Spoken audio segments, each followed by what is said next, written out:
एक, जब नमाज का वक्त हो जाए तो नमाज अदा करने में ताखीर न करना। दूसरा फरमाया कि जब जनाजा हाजिर हो जाए तो तदफीन करने में देर न करना। और तीसरा फरमाया जब बेवा के लिए, जवान बच्ची के लिए मुनासिब रिश्ता मिल जाए तो फिर निकाह करने में ताखीर न करना।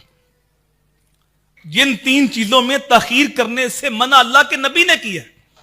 आज बहुत सारे लोग तो नमाज पढ़ते नहीं, और जो पढ़ते हैं वो सुस्ती के साथ पढ़ते हैं, इल्ला माशाअल्लाह।